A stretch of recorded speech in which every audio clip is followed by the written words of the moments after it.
Iran says it does not want to expand the conflict with Israel. Its Foreign Minister Abbas Araghchi says Tehran is acting in self-defense and will de-escalate as soon as Israel stops its attacks. Iranian missiles targeted multiple cities in Israel overnight, with Bat Yam hit the hardest. Rescue teams continue the search for survivors in the Tel Aviv suburb. At least 14 Israelis have been killed in the past 3 days of conflict. In Iran, meanwhile, the death toll is at 80 people since Friday. 2 fuel depots near Tehran were damaged overnight. Israel has also hit the cities of Shiraz and Isfahan in central and southern Iran. It's issued threats for Iranians to evacuate if they're living near military facilities. Well, we have correspondents in the region and across continents monitoring the developments. Shia Bratanzi is in Washington, D.C. Rory Challenge is in London, standing by with the latest reactions from there. Noor O'Day is in Amman, Jordan, and Tawhida Sadi is in Tehran. We'll speak to them in just a moment. First, this report from Osama bin Javed.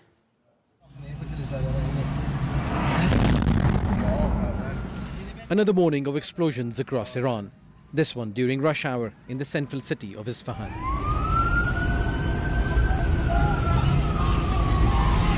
The provincial headquarters of the Ministry of Defense was struck by Israel. Plumes of smoke are rising from oil facilities in Shiraz and the capital, Tehran. It's day 3 of Israel's attacks. And Iran's top diplomat is warning of further retaliation if Israel doesn't stop. It is a response to the Israeli attacks and violations. Once these attacks stop, we will reciprocate. We were engaged in rounds of negotiations with the US. The 6th round of talks was supposed to be held in Oman. The Zionist entity is not willing to see us reaching an agreement or a diplomatic solution with the United States. Overnight, Iran struck Israel with multiple waves of missiles and drones. There were several direct hits on the cities of Haifa and Tel Aviv.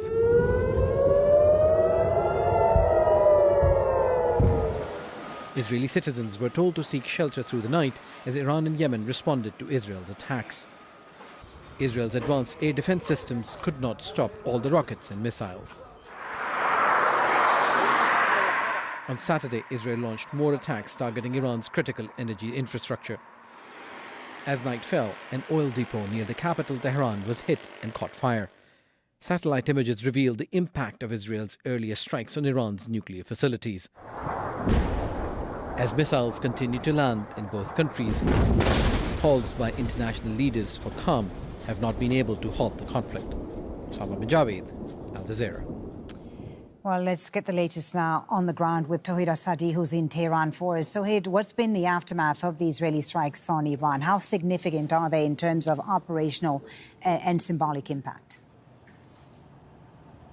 Well, actually, this is an unprecedented level of escalation between Iran and Israeli side. And what we see on the ground is quite indicative of this huge amount of confrontation that goes on between the two countries. We have seen so far explosions, activation of air defense system in the past 2 days across the country, including here in capital, where we saw 2 overnight attacks to 2 of the oil depots of the country, one in the western part of the capital, in Shahran, and the other one, if you can see it behind me, in the southern parts of Tehran, we've got another oil depot being attacked by the Israelis, and the Iranian refinery is said to be fully functioning.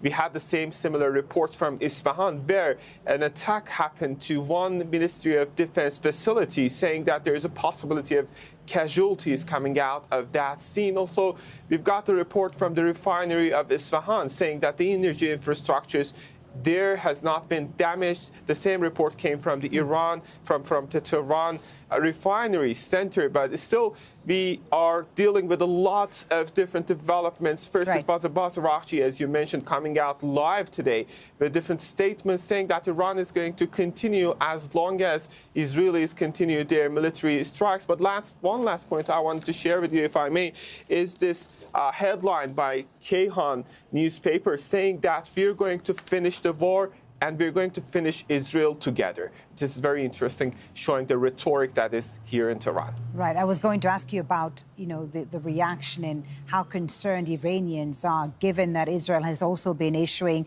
a forced displacement order to Iranian civilians to leave their homes if they live in the vicinity of weapons sites. How concerned are people about this? Very concerned indeed, because we've got this initial reports that Israelis are targeting military and nuclear sites at the very beginning. But later on, it turns out that it's not just the military sites, it's not just the nuclear facilities that are under the attack. We saw civilian infrastructures, we saw energy infrastructures, and we saw buildings not related to actually military complexes or military or weapon companies, but very buildings that belong to ordinary citizens, including one that belonged to university professors here in the capital. We were there to cover the story, and we saw that the attack, they just targeted these buildings in which Iranian top nuclear scientist Dr. Tehranchi was assassinated alongside with his wife. And several civilians, footages are coming out showing that women and children are being killed as a result of these strikes. There is a funeral scheduled for Tuesday, and according to a state TV report, at least in one of these scenes under strike, at least 20 children have been killed. So people are pretty much aware of the very fact that this is not a nuclear or military-related set of strikes, but indeed, regardless of whatever comes from the Israeli side as their statements, the matter of let's say story is that people are aware that the Israelis are going to attack any target possible. Okay, Tauhid, thank you for bringing us the latest there from Tehran. Tauhid Asadi. Let's find out what's been happening in Israel now and bring in Noor O'Day, who's in Jordan's capital, Amman. Noor is not in Israel because the Israeli government has banned Al Jazeera from reporting from Israel and the occupied West Bank. The level of attacks in Israel is unprecedented, Noor, no doubt. What's the damage inflicted on Israel by the Iranian missile strikes?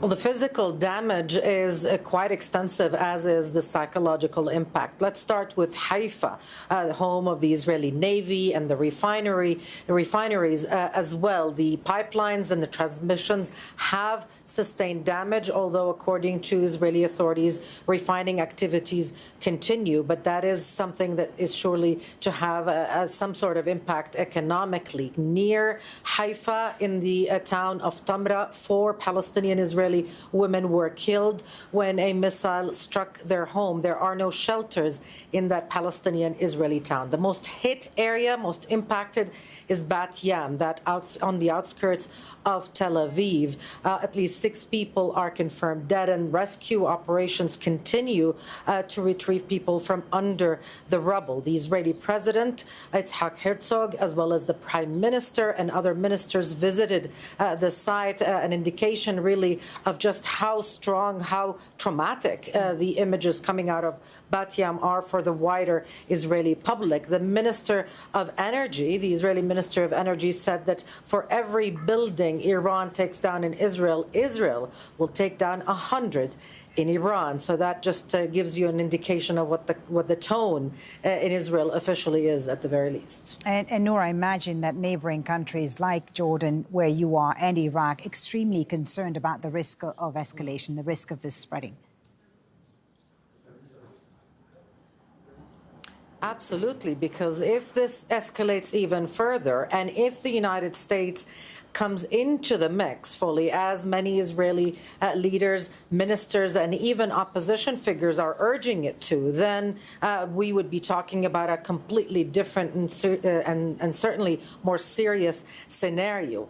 Jordan, Iraq, Syria, Lebanon, the occupied Palestinian territory. The people in those countries are directly impacted, economically impacted. The oil prices are up. The airspace in Iraq has been shut down since Friday, in Syria as well, and as in Lebanon. In Jordan, it's been on and off during the night hours when Iran usually launches its ballistic missiles. The airspace is closed. This is extremely disruptive. The border crossing between Jordan and the occupied West Bank was also closed. It's beginning to see a bit of activity, although the occupied West Bank is under shutdown. All of those things on the minds, of course, no doubt, of the governments here who are watching new normals being established in the region, none that they would like to see established and entrenched as the new way of doing business in the region, and hence the expectation and the calls really for intervention to de-escalate rather than to encourage an all-out escalation in the region. Noor, thank you very much. That's Noor O'Day live there in Amman. Well, President Donald Trump has issued a warning to Iran not to attack American targets. In a post on Truth Social, he said the U.S. had nothing to do with the attack on Iran tonight. If we're attacked in any way, shape or form by Iran, the full strength and might of the U.S. armed forces will come down on you at levels never seen before, he says. However, we can easily get a deal done between Iran and Israel and end this bloody conflict. Let's bring in Shihab Ratanzi in Washington, D.C. for us. Since that statement, the Iranians have cancelled the nuclear talks with the U.S. that were due to happen today, the sixth round of talks that were due to happen in Oman. Shihab, what's been the reaction from the Trump administration? Well, that seemed to be it, in fact. And it was striking then that the Iranian foreign minister in his press conference a few hours ago made a point-by-point reply to each point in Donald Trump's truth, his posting on Truth Social. So Trump said the U.S. had nothing to do with the attack on Iran. The Iranian foreign minister said, we have evidence that you were involved, the Americans were involved. Not only that, you yourself have tweeted and boasted about the American involvement. Trump says, don't attack U.S. armed forces. The Iranian foreign minister said, we don't want to regionalize this war. All we're doing is defending ourselves from the Israeli aggression. And then Trump said, we can easily get a deal done. And the Iranian foreign minister said, yes. And that's precisely why the Israelis launched this attack, because they don't want us to get a deal. Stop the Israelis, and then we can get back to diplomacy. Shihab, thank you for that. Shihab Ratanzi in Washington, D.C. Meanwhile, the UK's Prime Minister Keir Starmer says Royal Air Force jets will be sent to the Middle East for contingency support as the situation between Iran and Israel escalates. Tehran has threatened to attack US, French and British bases if those countries help Israel against Iranian strikes. Let's bring in Rory Challens in London for more on this. So talk to us about this UK decision, I should say, to send more assets to the region. Are we soon likely to see British jets helping Israel?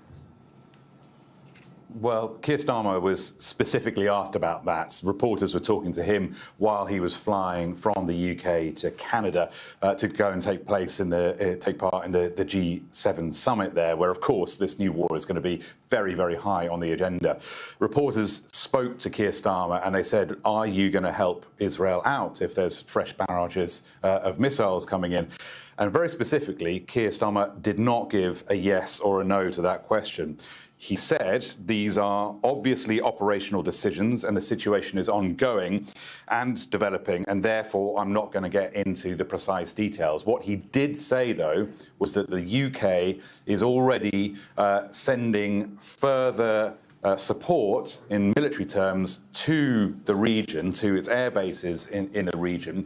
These are fast jets and refueling aircraft, which he said are going to provide contingency support in that region. Now, he said that he would always make the right decision for the UK, and clearly these comments were coming in response to the threats that Iran had made to the UK, among others, that if they help Israel out, their military bases, military assets will be targeted in the area. And the UK does have military bases. It's got one in Qatar, it's got one in the UAE, and it's got one in Oman, at least. So I think the UK, Keir Starmer, is taking that threat quite seriously. Thank you, Rory, for that. Rory Challens in London. Now, as we've heard, Iran's foreign minister has been defending the retaliatory strikes against Israel. Abbas Araghchi says Israel committed a strategic mistake by targeting Iran's energy facilities, which escalate the conflict. We do not seek to expand the war unless it is imposed on us. We do not wish for this conflict to spread to other countries or other parts of the region. Let's discuss this further now with Hamid Reza Gholamzadeh, who's director of the Diplo House, a think tank focused on foreign policies, joining us from Tehran. Thank you so much for your time. I want you to help us understand this message from the Iranian foreign minister that we've heard. Is it also directed to the countries in this region that they perhaps need to get more involved diplomatically to de-escalate the situation? Yes, of course. As it was mentioned today and in the phone calls and the conversations that Foreign Ministry and President Pezeshkian have had with the counterparts in other countries in the region, they have emphasized that they need to help the diplomacy and they need to condemn the attack by the Israelis, because if the tensions escalate, it can actually enrage the whole region and it would be against everyone's interest. But we've heard condemnation from some countries in the region of the Israeli attacks. What options, what would Iran like to see happen further? What options do these countries have today? So far, the countries in the region have been supportive and cooperative with Iran, and that's very positive. Another message that Iran has sent diplomatically has been to the Swiss embassy as the interest section of the United States. And the message has been that this game is not something that you get into that. It's not your business, and you would be better to stay out of this game. It is only for the Israelis and either of the capitals, Washington, Paris, London, or the others. If they want to get involved, it would be a damage to them. So Iran is making it clear to Westerners that if they get involved into that, their repercussions and the consequences would be against them as well, and they would be possibly the targets for Iranian missiles and Iranian retaliation if they want to get involved in one way or the other. As far as Iran is concerned, would you say all the red lines have been crossed in these past 3 days, or is there still room for some sort of negotiated settlement here? The Israelis are constantly attacking civilians and civilian areas. They targeted a market, a house appliance market today. And after, when the rescue forces were there, they bombed the place again and to take more casualties.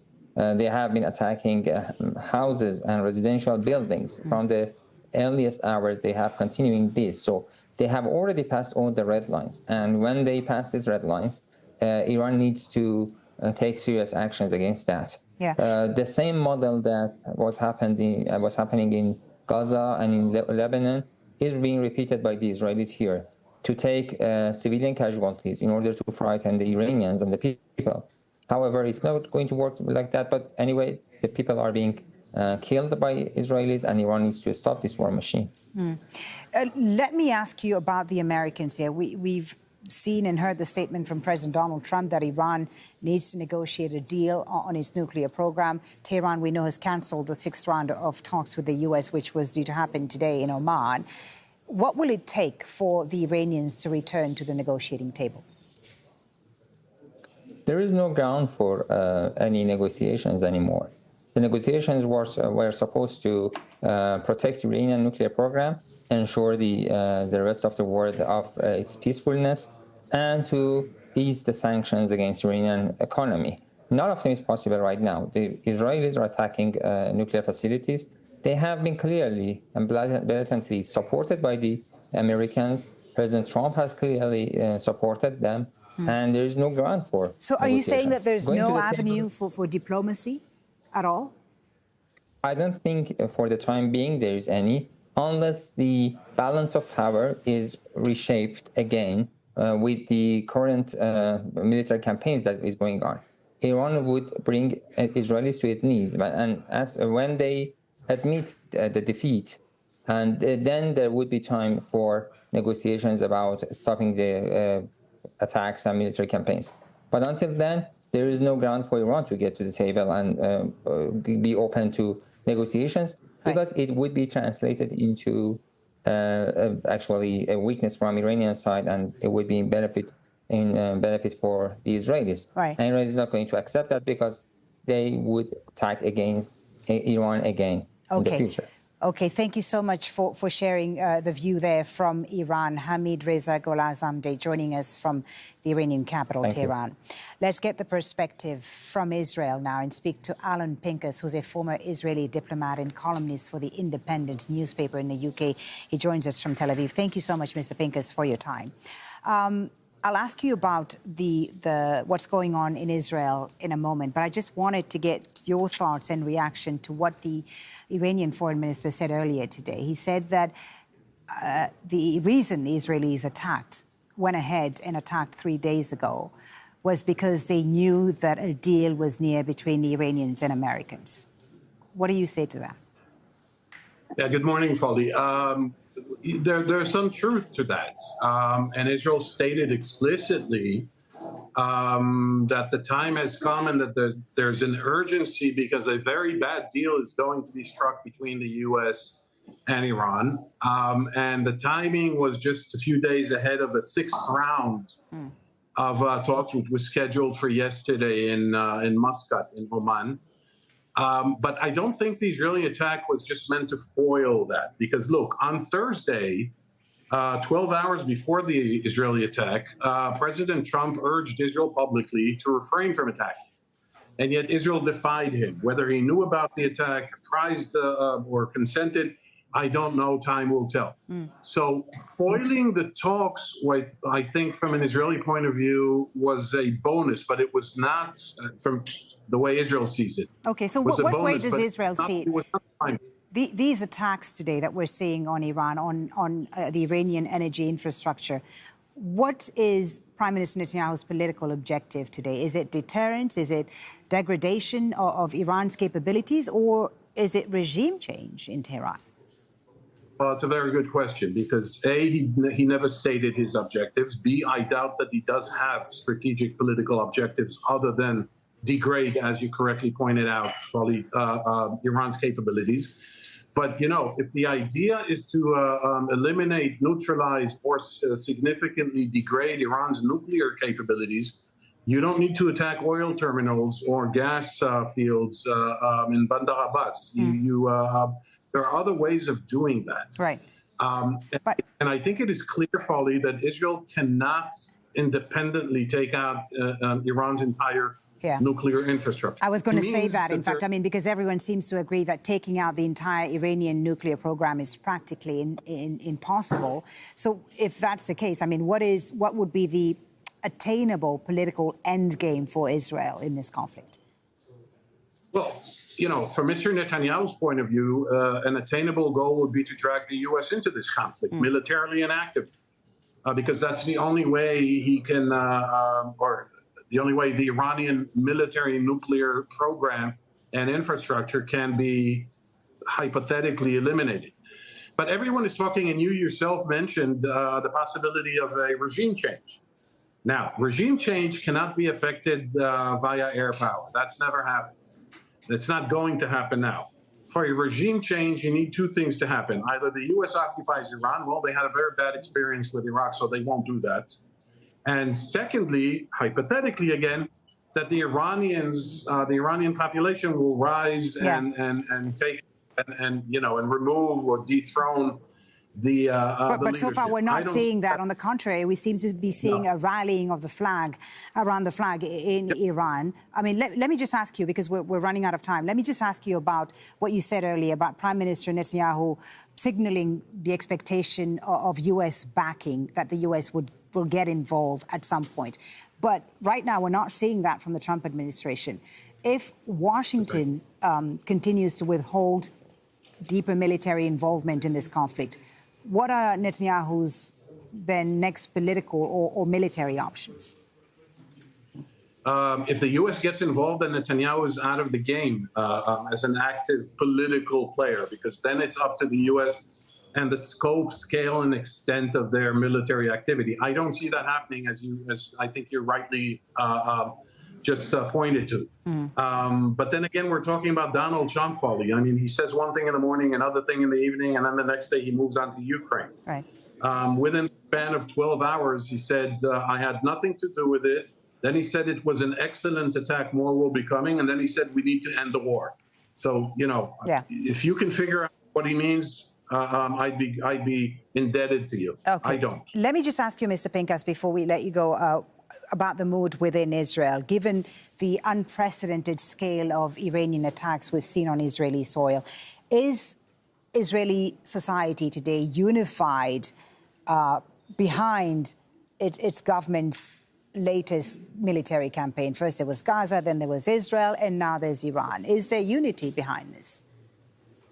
Yes, there is. But that you can attribute that to the fact that it was sort of a correction. Given the calamity of October 7, 2023, now Israelis feel empowered, emboldened, proud, and they gloat over the the military, the technological, and the intelligence successes, and there have been in the attack on Iran. So people feel good about that. Expecting the population as a general collective to to intellectualize the where is this headed and what is the exit strategy and what is the political end is obviously futile. But there's another element that needs to be integrated into this. Yes, the Iranian attacks, the Iranian missile barrages on Israel were serious. But given what people expected might happen, and I'm not saying it won't, I hope it won't, but I'm not saying it cannot happen. Given what people were indoctrinated and educated to think that could come from Iran, it's been, tolerable. Okay, I know it's a bad word to use. Right. There has been devastation and ruin, and people died. But given what people thought would happen, thousands of ballistic missiles raining on Israel, that hasn't happened yet. Thank you so much for speaking to us about this. Thank you for bringing us the view there from Israel. Alan Pincus, a former Israeli diplomat, joining us there from Tel Aviv.